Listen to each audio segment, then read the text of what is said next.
Hey movie fans, Demetri here, Popcorn Talk Network's Anatomy of a Movie, where today we try to figure out if remaking a French film has any upside. Stay tuned. Welcome to Popcorn Talk, featuring movie discussion, news, and interviews. Popcorn Talk, we talk movies. And now, here's Popcorn Talk's Anatomy of a Movie. Well, Happy New Year, movie fans. Yes, Anatomy of a Movie has been on hiatus, but we are back, and that's the upside. So, and being that we are back, it's our first Anatomy of a Movie of 2019. Allow me to give great introduction to Marisa Serafini. Hey. Hello, everyone. Hello, Demetri. How are you? Happy New Year. Happy post-holidays. Happy Post-holidays. New Year. Yeah, how are you? Haven't seen you since, I know. well, before the holidays. We haven't seen each other in a while, actually. It's been a lucky you. It's been a great show. And we have also doing our ones and zeros, Juliet in the booth. Hello. Happy New Year to you, Hi, my dear. guys. I've missed you all. I'm so excited to be back with you. Yeah, she missed us like the flu, but it's really great to have you back here, back with us as well. And plus, you're going to. Juliet has other than doing the fine engineering on the show, she is the one of our panel today that's actually seen the original film. I defer to you to say what it is. The French film. Come on, Demetri. No. I can Go say it. ahead. Go, Marisa. Go, Marisa. Wait, here we go. Untouchable. Bravo. Exactly. The Untouchables. Yes. So she's actually seen the French film. This is sort of kind of a weird thing. So it's based on a true story, right? So we see so many movies that are based on true stories, right? But this is a based on a true story remake of a French film. Yeah, true story. That's a true story. So, and the movie itself is called The Upside, which has a really kind of odd pairing, you would think, from the outset. Unlikely pairing. Unlikely pairing of Kevin Hart with Bryan Cranston, and then you throw Nicole Kidman into this mix as well. So, as we always begin the show, we start off with our opinions, and I defer to you, Miss Marisa. Ladies first, as always. All right, so I'll be honest, for any of our longtime listeners and fans, I'm not the biggest fan of Kevin Hart. I've had my moments where I've just gone off on Kevin Hart. So I had my apprehensions of going into this film knowing that he was in it. And I was actually thoroughly surprised. He gave a good performance. He had his comedic jokes in between that was I felt more Kevin Hart rather than the character. But overall, a very tolerable performance. One of the better performances I've actually seen from him. Bryan Cranston and Nicole Kidman, they're just amazing as always. So I knew they weren't going to be an issue. But overall, it was a very touching story, very endearing. I like whenever you have an unlikely pairing, something, you have to break through those boundaries and those barriers and then slowly become friends and build that relationship. Sure. So those are always fun stories to follow because you get attached to these people and you start caring about them, especially when they're together, when they're apart. And it had those same beats of an unlikely duo friendship. I think the last one that we just covered was Green Book, was very, very unlikely pairing together, but eventually they had to break through those boundaries and become friends. And so it's not the first time you've seen it, right? But I think it definitely covers all the beats in that type of storyline that you would expect it. Yeah. Not very original per se, but enjoyable. Sure. It's interesting that you said we've seen this, and I am happy that you mentioned Green Book because I was thinking Green Book about while watching this. And yet this movie had sort of kind of that 80s feel. If this movie were done in the 80s, it would have been like Jack Lemmon and Eddie Murphy, right? But the movie still, it had this generic feel to it. And what I found, I really did actually appreciate the pairing of Bryan Cranston and Kevin Hart. And I agree with you. I too am not the biggest Kevin Hart fan, right? But I agree with you in that I think this is probably his finest performance going in. He was able to rein it in. He was able to deliver drama and comedy fairly well. He was able to go with Bryan Cranston. I thought that pairing really worked. And when you throw Nicole Kidman into the cast, she rounded out the cast quite nicely. And I wish the movie itself, like, was able to live up to the actors and give them more respect, because I really did enjoy watching them. But I found that this movie was very rote and kind of just generic. It was a movie. It wasn't original. Yeah. I by no means did I dislike it. I didn't have a miserable time while I was in the theater watching it. But at the end of the day, it was just a movie that was up on screen, and I walked out, and that was it. So, and then when you compare it to Green Book, which has everything going for it, in my opinion, that you had fantastic casting, you had two solid performances, and you had this a real life odd couple taking this journey, and that movie hits all its beats. Some of its criticism for Green Book is similar to this movie, that, well, it's a little bit predictable. We've seen this before. But I couldn't help but think of how much better Green Book was from a crowd-pleasing movie as well. So, in the third act, I think in The Upside, really was sort of kind of just went. It was kind of tapered off. Yeah, it tapered off. They lost momentum. It did. That's a good, a good solid 20 minutes of lost momentum. Yeah, it was it just went. It was kind of lazy writing. As to how we got to there and how characters and so we'll get into that a little bit. It was one of the things that's like easily fade to black. All right, when we open up on our next scene, we as the audience have to figure out how much time has passed. That's the whole thing. And our whole judgment of that was like, Bryan Cranston's beard. Right. And you're like, that's the only visual indication of how much time has passed. I don't, because I'm not a man. I don't know how much hair grows in a beard form, how much time passes for that. But it juxtaposed a person opening up an entire business. Yeah. Which doesn't happen overnight. And moving. Right. Yeah. There was a lot that was left to be desired in tightening up the end. So now, Juliet, you have seen the original. I would like a take, since we just, gave our opinions on this remake, this American remake. I want your take. You, if I recall our conversation, you said you loved it. So tell us about the original. Oh, I love the original, and so much so that I haven't seen this remake. I want to, because I am hearing good things. It's tough, though, when you really love a movie and you see someone just kind of take it over. You have to trust the filmmakers. But from the trailer, and honestly from your conversation, I'm just a little nervous that they made it very Hollywood and this very Hollywood story. You're talking about him opening up a business. That doesn't even happen in the movie. The original movie is really about this relationship and how these two men are helping each other. One's really struggling because of his his state and living in the ghetto, and then he gets to be living in this super, super fancy home, and he sees someone who has handicaps, but he's the first person who actually sees him. And it's just a really human story. Mm-hmm. And yes, and it kind of ends on a note where it is a happy note, but it's not, there's no opening up a business and like everything's great, very Hollywood happy movie. You know what I mean? It seems a little bit more realistic. Okay.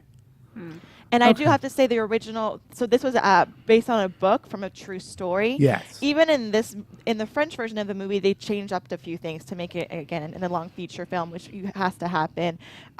Mainly the main character in real life is not French African. He is, I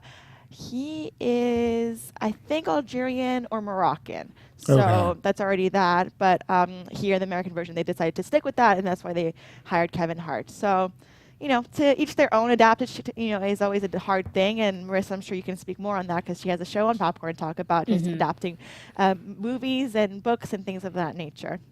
And I have to ask you, because this film, for the American version, there were a lot of comedic moments in between. Was Intouchable more just like straight drama? No, I think that's one of the reasons people really love this movie. It's a movie that really does make you laugh and smile. And no, there are a lot of very funny moments.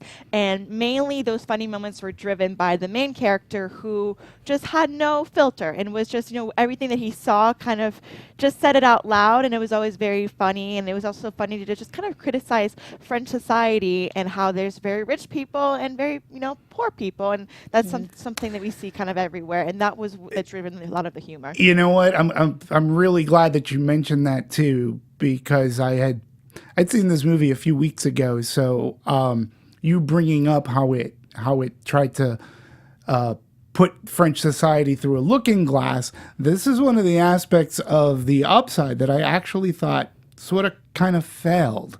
They were bringing characters in like the neighbor, who they were setting up as a villain. Kind of, right? But nothing really happened with that.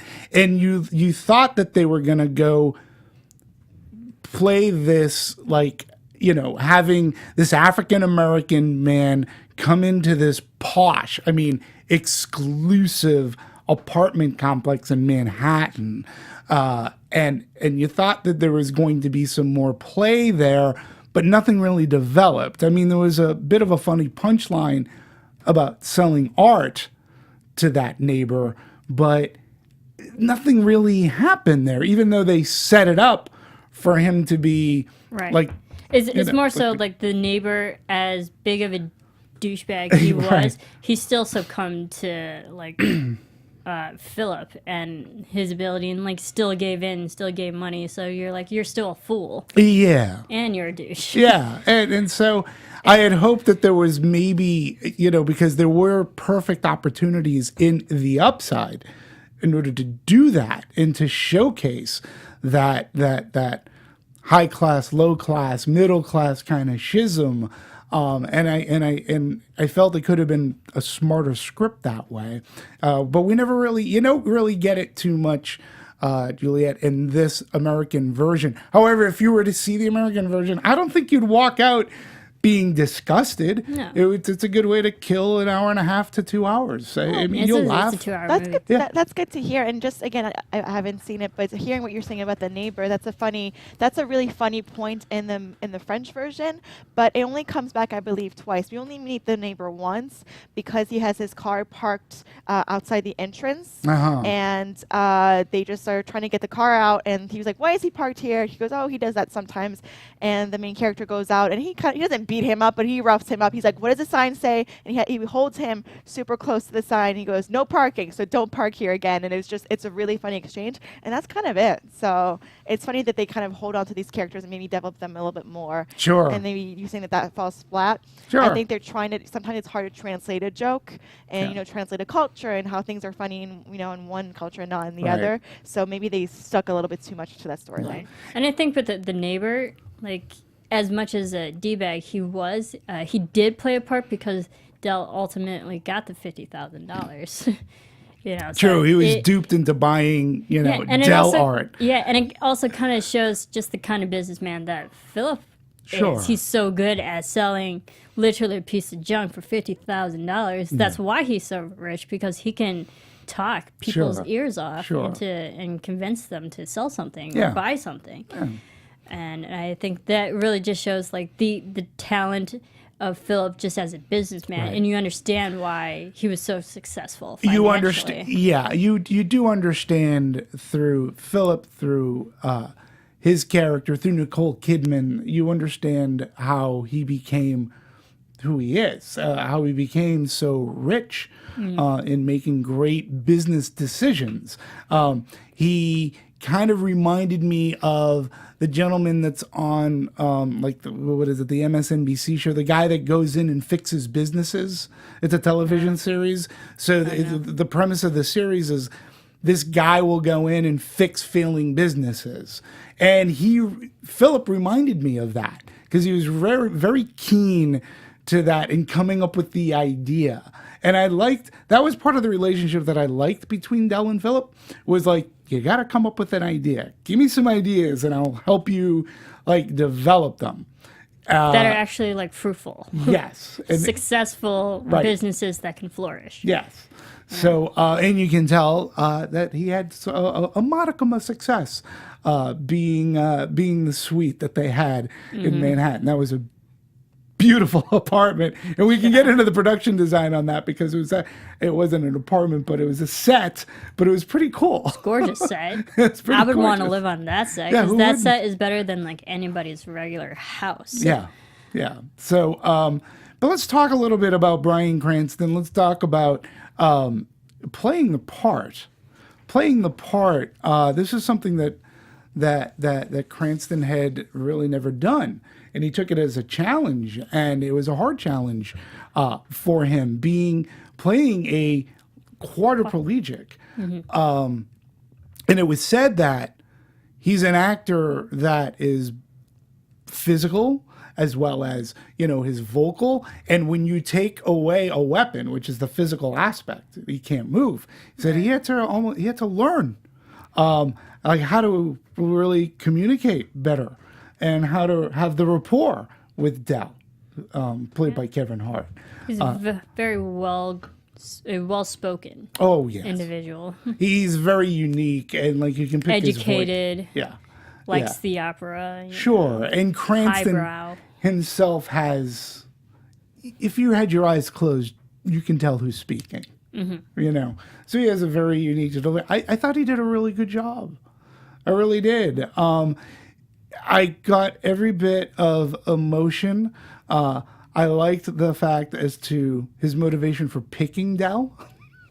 More or less to pick off Right. piss off Nicole Kidman. Because, we as the audience were having the same question. You see all these other candidates who are so clearly more qualified, but you wonder why he picked Kevin, and then, like actual Dell. And I think they actually really hit it really quickly, but They did. we understand that he is the guy who wouldn't take the necessary charges, extra steps if something emergency did happen. Yeah, and Cranston. And that's actually terrible. Yeah. If you think about it, you're like, I'm gonna pick you because you're more likely to not do what you should be doing. Right. And it also, it in a sense too, it puts the audience in a similar frame of mind. Like we understand where that character is coming from, as far as depression goes, as far as his thoughts on future life, for that matter. He wasn't really thinking about his future. No, and He was okay if he died within an hour. in the relation. The no resuscitation. Yeah, DNR. The relationships that he may have had even with his previous caretaker, like you just wonder, what was it? Was that person just there to take care of him? There was no social, there was no social interaction. It didn't seem. The only person that he had anything that he was close to was Nicole Kidman.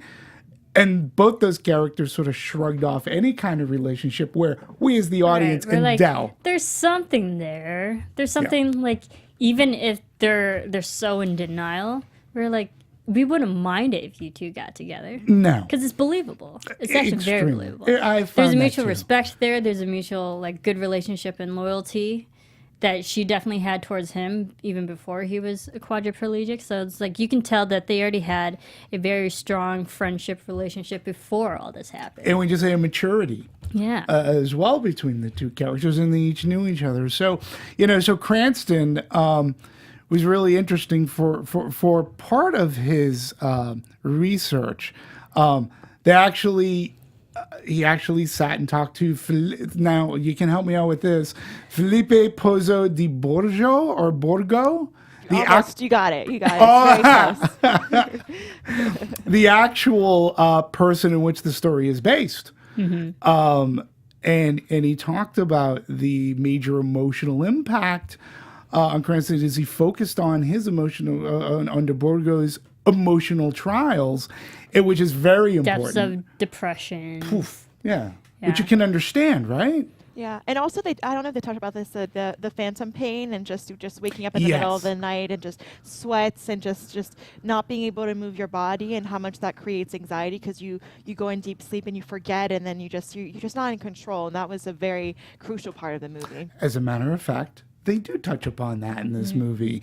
But Cranston, being Cranston, went further, and he actually visited for a former football player, Eric LeGrand, who was paralyzed in 2010 while playing football at Rutgers, and they spoke at length about his experiences, and he observed him during the physical therapy aspect of it all. And that really helped Cranston be better accustomed to being in that chair and or being picked up. There are many of those scenes too that we take for granted. When picking them up and putting somebody in the chair, it's like strap. Gotta always buckle him Right. in. yeah. So there were things like that you go, oh yeah, of course that would be important.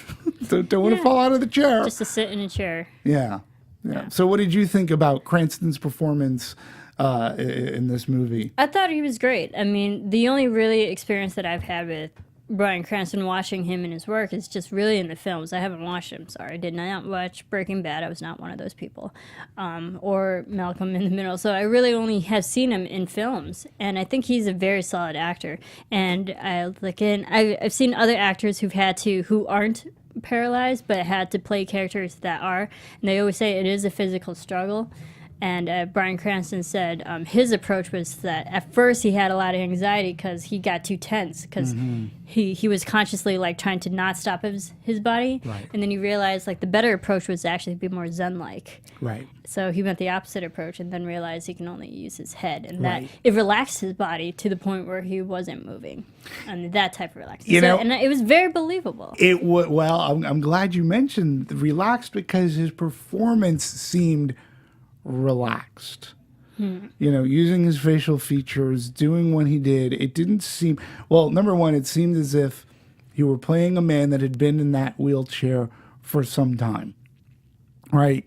So when it came time for drinking and using the sippy straw, you're right, it felt natural. And he didn't play the role with any subject of disrespect No. to it. He really, I thought he did a really good job. Yeah, he definitely acted through the face and like facial features, especially the scene where Dell's like throwing everything, and that's like physical. Dell's doing the physical reactions of what Philip would be doing, Right. if he could move. Right. And we saw that. We saw the motions, like just the wave of in and out emotions of anger to frustration to even like laughing at the end of that. We saw those emotional rides. Right. Within just a couple minutes. Yeah. Just in the face. And so like that's a really strong attribute to have as an actor. If you can act with just your head, what would you do? And we saw that. And we also, to throw these characters into these roles, Bryan and Kevin went to like the Kessler Institute for Rehabilitation in New Jersey, the Maggie Rehabilitation Hospital in Philadelphia, to get a feel. I mean, if these two, and this is the other thing that that the movie succeeds in, is building the relationship, right? You could have gone, like, this is the type of movie that could have gone a little bit farther. Like, they could have made the whole rehabilitation Kevin Hart cater to more Kevin Hart type comedy, which you brought up earlier. Could have been more slapstick, but they really didn't. Yes, the catheter joke goes on. Okay, I get it. That was probably, I was like, okay, we get it. Right. A little too long. But the getting him into a chair or getting him into bed, it's funny because it's out of Dell's wheelhouse, but Dell did take it seriously. It wasn't like, you drop him and he's like, oh, whoopsie. It was done really well, and I felt that their research probably helped build that bond, because if you're working together, There's a physical bond too. Yeah, there like, has to he's be. physically lifting him up. Yeah. He physically has to support And him, it's- let alone emotionally. no pun intended, is dead weight. Yeah. And he had to do that. And Kevin Hart's not a big guy. No. I've actually physically have stood next to Kevin Hart, and he's shorter than I am, and I'm a short person. Like, Kevin, Come so on. when Kevin I mean, Hart no is shorter offense than to you. me, Yeah, no, he's short. seriously, he's short, and I'm taller than him. So yeah, true story. So, and for Kevin Hart taking this role, well, number one, he really wanted it because it would expand his acting chops, and he saw that in the script, and I do think it was a good decision for him to take. It isn't.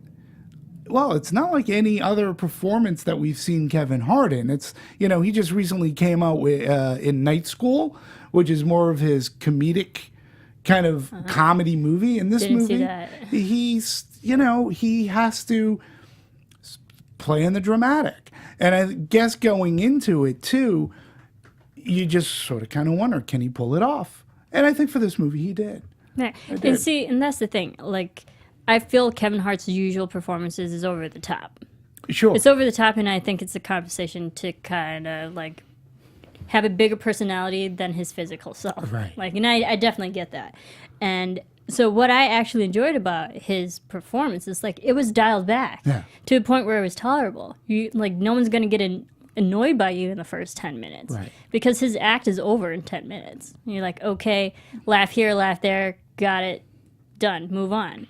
But and I think that's the thing. Like when he dialed it back, that makes it more enjoyable. Yeah, I found him, like I said, I think it's probably the finest performance in his career as of now. Like I said, I wish the script was a little bit better, but I thought he was really good. And the crazy thing about this movie is, so we were talking about Bryan Cranston, right? And then you have Nicole Kidman, who like Nicole Kidman has had this, she seems to be in almost every movie now.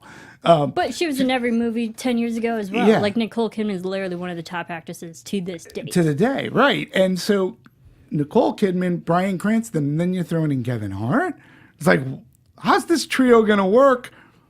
They worked. Yeah, and that was also what I was thinking. I was like, I think Kevin's performance was elevated because he was surrounded by better actors.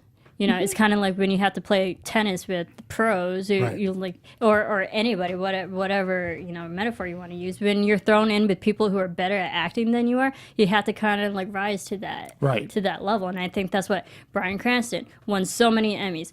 Nicole Kidman has won Emmys and Academy Awards. So like when you're in a pool of more talented or better talented Right. actors, like you kind of have to rise to that channel, or you're just gonna look like you. Absolutely. Look terrible. Absolutely. And I think that's what helped because Kevin was surrounded by better actors. Sure. And I think, when you look at these three people and you're throwing them together, you said, that's unlikely. But it works. And I think not one of them, like your top tier performers here, Nicole Kidman, Bryan Cranston, not one of them phoned in this performance at all. No. They really, you can tell that they took a liking to the material that they were playing. And, when they were trying to cast Yvonne here, they were looking for an actress who wouldn't overplay the role to allow like some of that mystery, even though as an audience, we kind of wanted them to be together, Right. Because they seem good for each other. And Jessica Nicole Chastain and Michelle Williams, both amazing actresses, Absolutely. in and of their own selves. I think they were actually originally like considered for the role, and I would have been fine with them too. I would have too. And think about this too. That role is like the third. Like that's a supporting role. I mean, you could say she's best actress, but it's not. But she had great moments that still brought Philip back to like drama, like grounded every situation. It would get like maybe too funny or like too comedic, especially with the catheter scene, and then you see Yvonne. It's like she always brought everything back down to earth. Yeah. In a good way. And I just want to talk about like, when you have that caliber of an actress, right? And you're going to this person and going, well, I'm the lead. Well, yeah, you are the actress, but your role is really a support to these two guys. And sometimes ego can get in the way of that, but not here.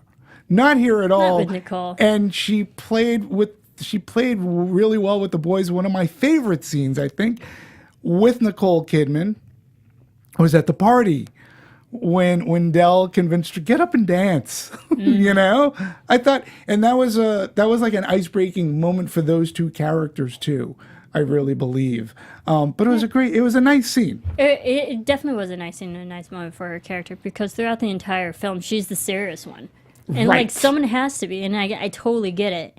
And she's not serious in a bad way. It's just like she has to be the serious one and like bring, you know, gravity to the situation. Yeah. And like she's always the reminder, like, you can't do this, you can't Right. do that, in a good way. So like, so she's naturally tense. Agreed. And you knew that you had to, again, even with her, you had to kind of like shed those layers. Right. Because underneath, you know, she's a fairly good person who is just looking out for the well-being of Philip. Yes. Yeah, absolutely. So I want to talk a little bit. I want to go into the production of this movie because it has somewhat of a tale. Yes. Being number one, this movie was made about 2 years ago. And It's been completed for a while. yeah, and you know, which has to be hard if you're doing any publicity, because depending on how many movies you've done since then, and your other movies have come out before this movie, but unfortunately, this movie got wrapped up in being part of the Weinstein Company. Harvey Weinstein scandal. You know, the scandal, the sell-off, what's going to happen. So it took... Got stuck in the middle. Got stuck. Yeah, it definitely got stuck in a crack. Like, what are they going to do? And it could have almost not seen the light of a silver screen, maybe just sold off for a streaming service or something. But it literally took about 2 years, and STX picked it up. It was a distribution deal. Yeah. Which is ironic for STX, being that they are a motion picture studio who does productions, and yet it was a distribution deal that gives them their first number one movie in all of their 2-3 year history Yeah. right now. But to go through all that, it makes me wonder. And it had a rebranding of Yeah. Weinstein Lantern Oh, Entertainment. sure. So there was a whole like rebranding of another company that helped produce this film as well. Oh yeah, So, the Weinstein name is not there at all that I can recall. well, from watching. actually, I saw at the beginning credits. It said Lantern Entertainment, but underneath the little text, it said a Weinstein Company. I'm like, oh, interesting. Yeah, and it is interesting. You know, I mean, listen, not that I didn't love this movie, but I'm glad people felt, hey, you know what? People should at least see their performances here. They're Right. good enough. And, you know, It's the story. Its release date, I think, is a really solid release date. So we were just watching a little bit of Kevin Hart and Nicole Kidman. Looks like behind the scenes.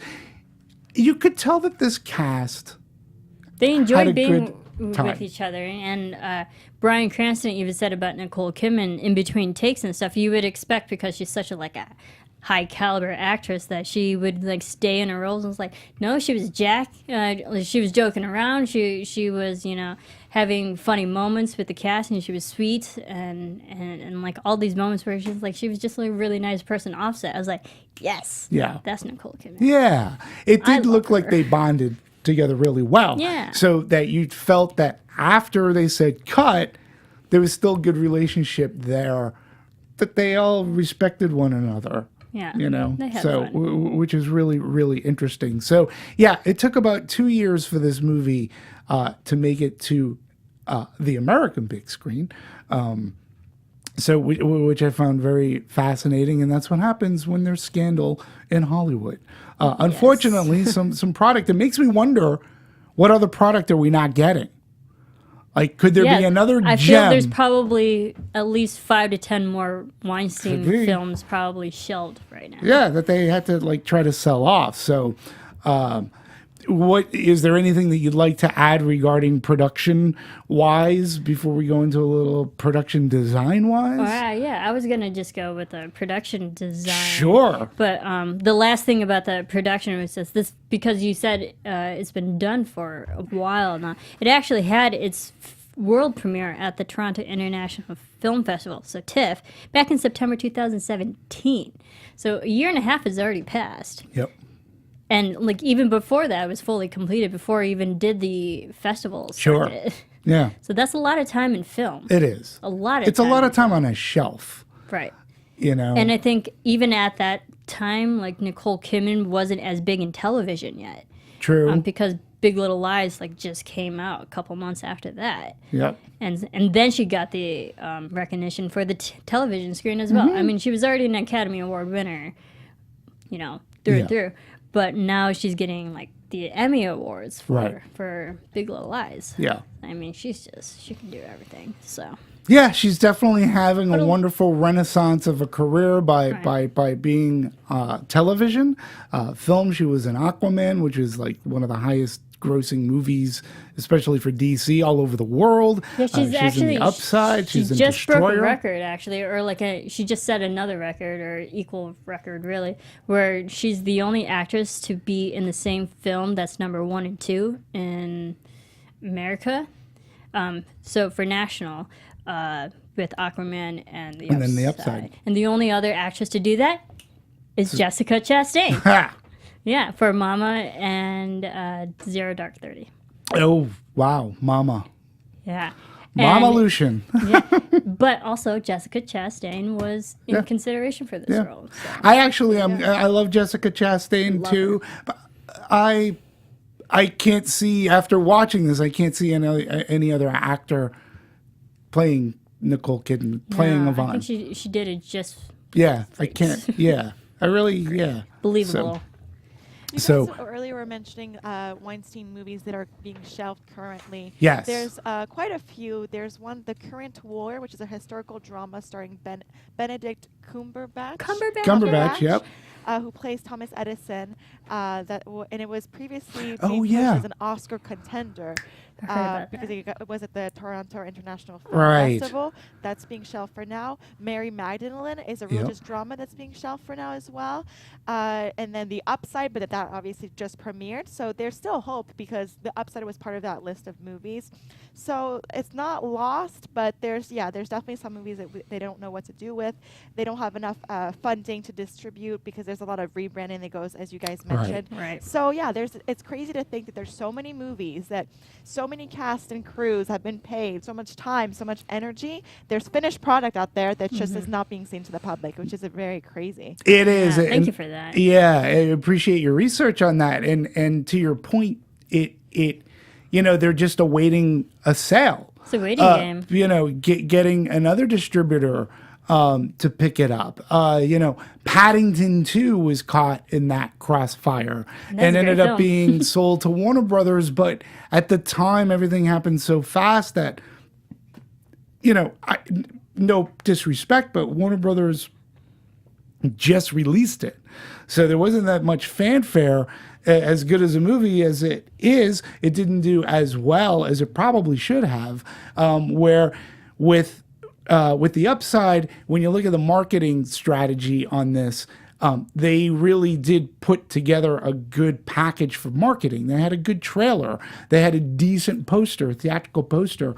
They did a good job. Their television spots showcased the Cranston Hart relationships. I saw this trailer a lot. Yeah. And I think it does help when you have leading actors such as Bryan Cranston and Nicole Kidman that actually have weight to the film. Yeah, and Kevin Hart right now is riding like a pretty decent Comedy wave.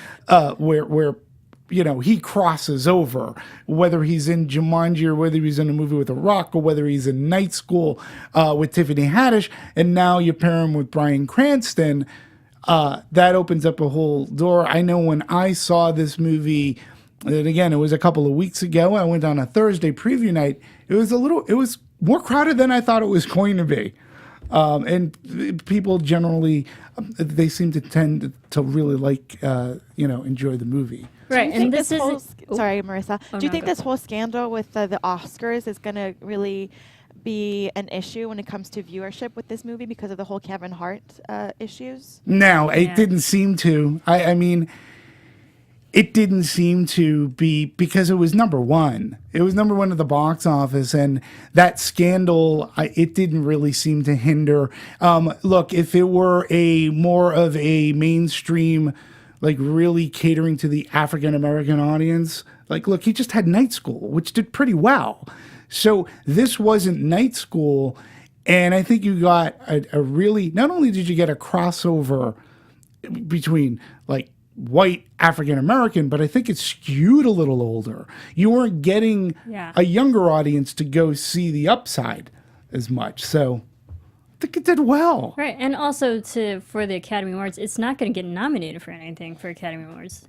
Yeah, I mean, it won't And get, it came out, there are actually a lot of films that are still coming out that are getting like Academy Award recognition, but this one is certainly not within the echelon that is Academy Award. well, yeah, I think, well, correct me if I'm wrong, because maybe I could have just completely misinterpreted what you were going for, but you were going about the Kevin Hart controversy, being a host, the controversy about texts, But not being a host. I don't Yeah, think that in was gonna fairness, I was seeing ding it. trailers to this film before they have Kevin Hart Oh, yeah. tweet scandals. Absolutely. So I don't Oh, think yes, so. definitely. But you know how people are kind of going hard at him.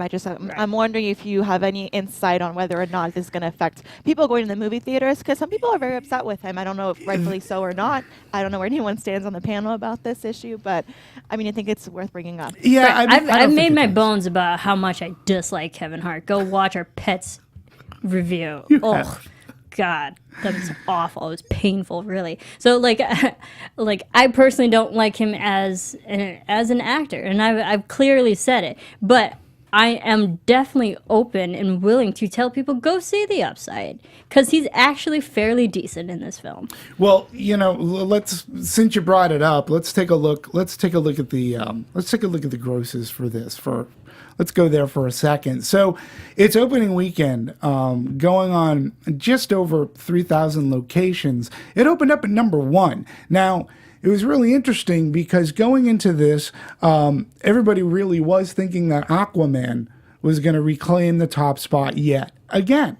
And I think it would have been like the third week or so, fourth week for Aquaman. And The Upside really wasn't tracking tremendously. So the prognosticators going into that week, or the release day week, which was January 11th. So going into January 11th, people were thinking Aquaman would most likely be number one. This movie is going to capture number two, and that's not how it panned out. And The Upside overtook Aquaman, albeit in its third or fourth week, but still, this is a smaller movie. But to dethrone Aquaman, which is a DC film. Sure, and And it really doesn't have any other big film going against it. Maybe Glass. Well, but- Glass, yeah. We'll see how The Upside fares in its second week. Yeah. But you are talking Warner Brothers. You're talking STX Entertainment, which is a much smaller. They're more of an independent type of a studio. They're smaller. They don't have the budgets of Warner Brothers, let's say. So for STX, it was kind of a big win to have a movie debut for them at number one, Yeah. which you would think The beginning of the year, no less. at the beginning of the year. Their big success for STX was Bad Moms, which didn't open to number one. I love But Bad Moms. Bad Moms is a really good movie. Yeah. And since Bad Moms, though, STX has been trying to find another kind of a movie that audiences would embrace, and I think at least for this first week they found it. It did $20 million on its opening weekend. People had it opening up between 15 and maybe 17. Domestically, right now we're looking at it's done 26 million, which isn't too shabby. Yeah, like 26.6. Yeah, it's not too Around shabby there. at all. Foreign, it's obviously they haven't gone 1.3. completely wide. Yeah, so 1.3. So you're looking at almost $28 million. Look, the budget is 37.5. given word of mouth, and I still think that January is a great time to have released this movie because Yeah, it because really is, nothing really big No. per se that's coming out No. to compete with. outside of like Glass. Right. I forget what comes out Most of the next Academy week. Award movies have been out They're for out. a little bit. And the movie, the upside is getting, enough decent word of mouth. That I don't think, to be honest, I don't think the controversy is dinging it too much. It really wouldn't have been number one had audiences not embraced it and had not a good portion of Kevin Hart's fan base had gone to represent. Yeah, I mean, listen, box office 23.4 million. Yeah. The budget of 37.5. I mean, it looks like they're going to be able to make profit off of that and take, I'm looking at more numbers. 40% on Rotten Tomatoes, 5.3 out of 10 on IMDb, and 91% liked Google users. Yeah, Yeah. I think the main general audience is actually fairly enjoying it. Critics per se, it's on the lower side, but the main general audience and cinema scores an A. Yeah, cinema scores an A, which is good. A 40% on Rotten Tomatoes is it's okay. Rotten. Yeah, it's But not. aren't critics except always for- harsher than the general public? Yeah, for sure. Well, So it's yeah, I mean they accepted. can be. I mean Rotten Tomatoes isn't saying that it's like miserable. If it was in the 20s or 30s, that would be miserable. Audiences like there's definitely a schism there for sure. I am definitely not in the A category for this movie, but regardless, it could have been a lot worse. And as I said, for STX being a distribution deal, meaning just quick distribution 101, that means STX was paid a fee to release the movie. Like they don't have necessarily a stake in the movie. They were just given a fee to do it. So like if this movie continues to make money and a profit, STX, well, they already got their fee. Like they're not going to get much richer off the movie other than what they were already paid. There may be a bonus if the movie reaches like $50 or $100 million, Which I don't think see it will. that's going to happen. They're lucky here. if it'll cross 40. Yeah, That's but being nice. for STX, it is a big deal to be number one at the box office. So that's their big acclaim to fame for this. So that was a really good question, and I think we shall see. We'll see what happens. We'll see Yeah. what happens, and I think so. Let's go back into the production a bit before we start wrapping up things, because I really think that this movie too, with its history, 2 years, the research that went into playing these roles, but also as part of a character, The design. the suite, this apartment suite in Manhattan. Man, it was a gorgeous design. Oh my that God. bathroom is better than like any house I've ever lived in. The bathroom is bigger than the house I live in. Now. It's pretty cool. And it was kind of funny, that scene in the shower, right? But Yeah, I would went a little love- too long. I would love like a shower like that. And why was it in German? Well, he pressed German. It had how like when you first start up your smartphone, it gives you the options of what language you want. He accidentally hit German. I wonder if it was just like a German architect, like that kind of architect of a bathroom. I don't know. That was an awesome bathroom. That shower Nice. was It was a awesome. nice shower. I would like never leave. But so this penthouse, right? There were two directions that they had, and we had Mark Friedberg, who's the production designer. So the first was in line with the script, a penthouse at a famously elite 740 Park Ave. The second pitch was for an extravagant Tribeca building, and at the end, the two decided on an apartment that would be at 740 Park, but decorated against traditional styles of the building instead of contemporary art and furniture. So this to me is crazy. They built it on a sound stage. 6,650 feet of interior space. Like that's Wow. that's like a full That's working a full set. building. Yeah. It's like walking into every day, going It's to a work. whole penthouse size. It's like, hey, I'm going to bed, guys. I'm going to take a nap. I wonder during how our many break. production crew people like actually took naps on those beds. Probably everybody. Probably, yeah. Why wouldn't you? It was awesome. It was so nice, and even when it, like, from the beautiful kitchen to when they had the party, to the artwork on the walls, which were actually real artists. And also that's the thing. It never felt too big and it never felt too small. It- Like every room served a certain purpose. Yeah. Like one room had the first edition books. Another room was his actual bedroom. One was, where Del was living, and one was the office. And it was like every room had like served a scene. And it felt lived in and comfortable without being overly pretentious.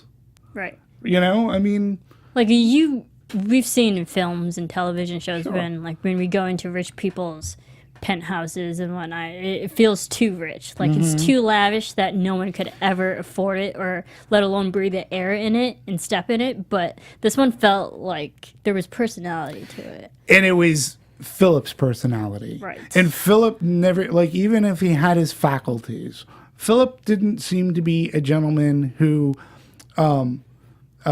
was predicated by pretentiousness.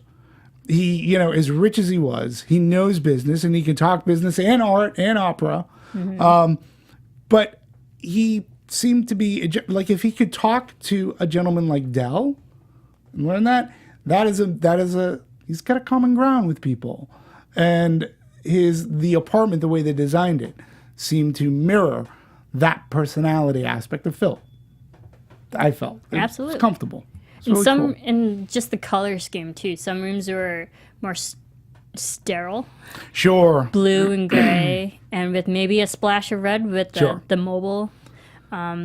But others were like very warm and vibrant, like his library study room, So like and it definitely served the different emotions that played in each Yeah. scene. Yeah. So I really like that. I want to talk about the ending because we talked about this. That to me, the third act was a little bit sort of wonky. It seemed a little lazy. We talked about this time, and Juliette, I want you to chime in because. So we come to a point in the movie where they encourage Philip to date. And Oh, that was a bad day. well, it was it was a painful It was date. It was very uncomfortable, right? But I didn't expect the reaction that Philip gave to everybody else around. Like everybody took shrapnel, but especially Del. So did they have a date Del in took a the direct original? fire. He did. Yeah, actually, in the original, it's a storyline that's actually rather important. He has a relationship with a woman already, but it's only epistolaire, which means it's only by written letters. So they write letters every week or so. And Del's the one who pushes him to meet this person and meet her in person. And there's a lot of funny jokes about it because she is from I think either the south part of France or whatever. And so they're kind of always teasing that the reason he hasn't met her is because she's probably like either crazy or not really pretty. Right.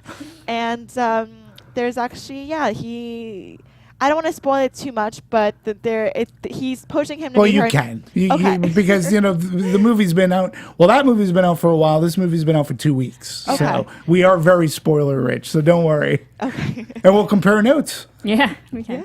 Okay, awesome. He pushes him to meet her, and they do have a rendezvous, and he kind of gets in his own head, and he decides not to show up because he's very insecure with his whole wheelchair Whoa. He situation. stands her up. He stands her up, but there is a somewhat happy ending. So the reason I don't want to spoil Demetri is that I love this movie so much. I So wanna see it. I selfishly, wanna see the I want final people to version. see it. I think Right. it's very Yeah. funny, and I Right. think again, really a human story, Well- and I really recommend. Well, it. let's break Interesting. down that All date right. with us because, okay, so everything So in that this you're film, saying the date is actually correct. happens. Right. And the date, they were writing letters. It was extremely romantic. And in a letter, she had written her phone number. And Del was like, she wrote a phone number because she's tired of writing letters. Right. letters. We're in the 21st century. Call her. So up to that point, it seems to go like the original, except they do have the date. Marisa, Yeah. so Juliana Margulies, I mean, Yeah. another fantastic actress. a surprise, by the way. Also better than Kevin Hart. Won multiple Emmys. Yeah. Multiple. I can't even count how many Emmys she's won. I was like, hey, So, look who it is. so bring in another amazing actress with caliber. And man, you can see the slow progression of that date. Slow, very painful progression of a train wreck of what that date was. Because you can, and also just added to the editing and the acting, where Yeah. you can tell physically and just Juliana Margulies' performance that she was not okay with this situation.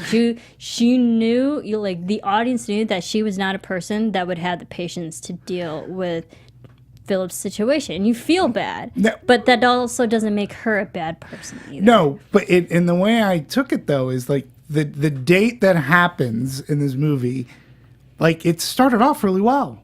Like there was a good rapport, and you figure that came from the letter. Understanding. There was an understanding, and she'd even said, and she was even helping with the food, wiping his mouth. You Right. felt, wow, this is going really well, until there came a part where it started not to go on well, and boy, did it unravel very uncomfortably. If you're an audience member, if you were like, you felt as if you were in the restaurant watching this go down, and it went down in flames and hot coffee, and Yes, it did. it was well, that character was never to be seen again. And No, she literally had one scene, yep, and it was a painful scene at that. yeah, and then Philip gets into his own head, and he blames Dell for forcing him to make the date and the call, and he fires him. Yep. And this is leading to our end. But I felt, End of second act. jeez, I was like, wow, that was harsh. Like, it really wasn't, like, come on, man. Like, you can't blame him. It was misplaced anger. Right. Misplaced frustration. And you did send him away. You could have said, no, you know what? It's probably best if he stays. It was misplaced anger. And you felt the regret after the firing, and you're like, okay, what's going to happen now? Now we come to the third act and our passage of time that is ticked off by so a not beard. clearly. No. I mean, because at the beginning of the film, literally said 6 months earlier. They Right. gave us a clear time Yes. table limitation. And then this one, now you're trying to figure out, is it another 6 months later? Who knows? Right. And you're trying to figure out, you learn that Dell opened up a wheelchair, an electronic Business. wheelchair business, like where he builds these things for hospitals because he has a bit of experience. Philip grows a beard. And Yvonne also left. Yvonne leaves. So in order to start a business, and Dell also puts his family into a house. Into another house. So yeah. he must have been making a ton of money, because to open a business, to get a house, he had all this seed money. He must have nice done house. really well, a decent house, right? So that's a long path. I was like going, but it didn't, it seemed, the movie made it seem like months when it probably should have been like, at the very least, a year and a half, Right. That was a long beard. It was, And which is also, But it was a it is rippling funny, wrinkle and it beard. is a callback to a really long joke that they had, and because Philip was so against beards, right. and then he ironically grows a beard. Yeah. Yeah. And then the physical therapist who seeked out Dell and says, listen. She played a great role. She was good. Yeah. She was really good too. I like that actress. I can't think of her name right now, please. No disrespect, but she was very good. And then Dell goes back, and we fix everything up. Everything ends up with, nicely tied up in a bow, because even Nicole Kidman, Yvonne comes back. They realize that Phil and Yvonne realize they're meant for each other. And yet, since the whole movie, it was partly predicated on finding that idea. We obviously know that Del found the idea to do the wheelchairs, but you would have thought that that would have come up in conversation. Like Philip. Hey, I know how to build things. Get what I did. Right. You know, and I thought like that further bonds the relationship because I would assume that character would go, Del, that's an amazing idea. And you did it all on your own, man. Like he can build actual equipment. Because when he Sure. walked into Philip's bedroom for the first time and pointed out the mobile and all that, like he has an eye for Yeah. technology and Yeah. actually building. Yeah, but I just wished I wish that fruition was recognized by Philip. Like the way the movie ends, Philip doesn't necessarily know what Del's been up to these few weeks. Yeah. I'm kidding, few weeks, but you know what I'm saying. I thought that would have enhanced and maybe made the relationship stronger. And as we learn, the relationship did go on well after the events that take place in the movie, that they Right. remain friends. The third act was But it was was just sort of quicker messy. than the first and second. Like the Yeah. third act was really wrapped up in about 15 minutes. Yeah, if and you I think about it. think you said it best at the top of the show. It lost momentum. It lost momentum. Yep, it really did. It kind of just quickly wrapped. Yep, and it made the movie meh. At Like, the end, it was yeah. like, you don't want to leave on a film where like it was going so strong and then just kind of tapers off. Yeah, it missed out on that great crowd pleasing, tear like very like happy emotional ending that other movies like An Instant Family or The Green Book had. I had hoped that some of that would be here, and it never reached those heights. It never peaked. It They almost went peaked too soon. paragliding. And I think that was just the peak of and the climax of their characters is that Del finally gets Philip back to quote unquote his old ways, enjoying life again, paragliding because that was the accident that caused him to be Sure. quadriplegic. So like really coming full circle just in character development wise. Right. It hit that, but it didn't hit emotionally. Nay. No, I agree. And let's talk about the paragliding scene, because that was a scene that's showcased in the trailer. In the trailer, yeah. And I was You like, think all it's through the movie, funny. when is this coming up? Right. Like, did they chop it out?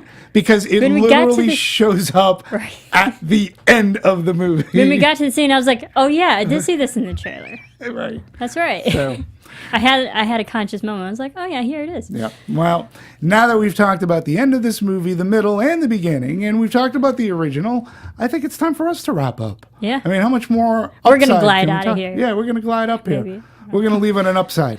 So, your final thoughts on the movie? Overall, enjoyable. I say people should go watch it, or also watch Untouchable. You got it, Marisa. Yeah, I messed that up. Watch that first, or watch it second. And like, I don't know, watch it both, because this movie did a good enough job for me to be curious about the original. Sure. And the original story. And And now I want to watch the first version. And I encourage people to watch the original, read the book, read books too. Reading books is important as also as important as seeing movies. But if you see the original, go get yourself a little culture other than the yogurt that you're eating right now. So I say do that. Go see this version. You won't hate it. You might even probably like it more than say me, and that's okay. But you'll have a good time, and that's there we go. I think we've talked to Juliet. What are your parting words? Did we encourage you to maybe check out the English U.S. version. version?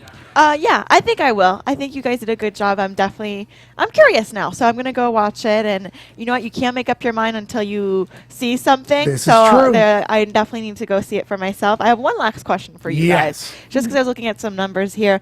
The French version had a budget of 10.8 million and then grossed at the box office 412.9 million. Yeah.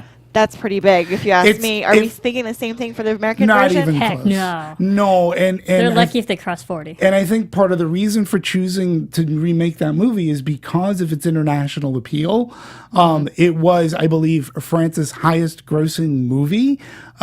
This movie, look, because I think of its turmoil, everything that it took to get it up on screen, that definitely is going to hurt it when you release a movie like this in January. It's more, January is like a dumping grounds because the holidays are over. It can't compete with bigger movies. STX can't afford to throw the money into to market the movie properly. I think it was released at the perfect time, right out of the holidays.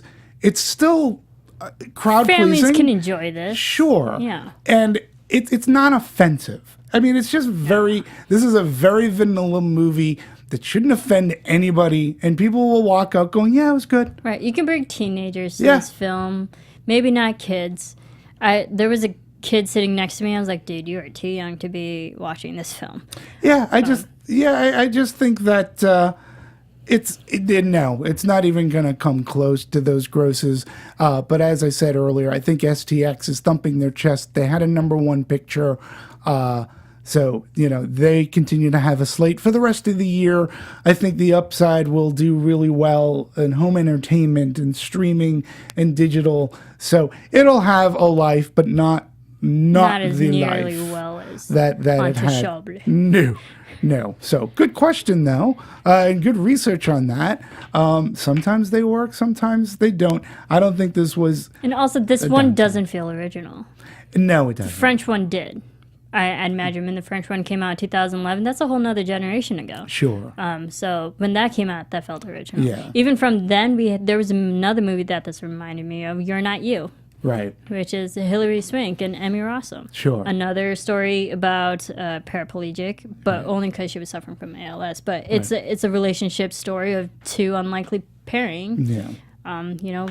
Dealing with this life situation. Yeah. So it's not original. No. And I think that's why a lot of people might not go see it. Yeah, and it being in January, I think the movie has peaked, but I think it'll stick around because people are enjoying it with an A on Cinema Score. Yeah. So there you have it.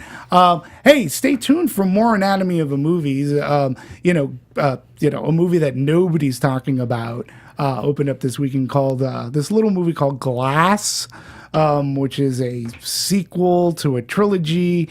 We'll be doing that. We have Academy Award nominated pictures. We actually have the nominations are coming out the next Tuesday. Yeah. So we've got plenty of award nominations, nominated movies to discuss prior to the awards. We have Vice, The Favorite, If Beale Street Could Talk. So we do have some more Academy movies to catch up on because we are just coming out of the holidays. Yeah, and then we go into February. Yeah. I mean, we're there. We're ending January already.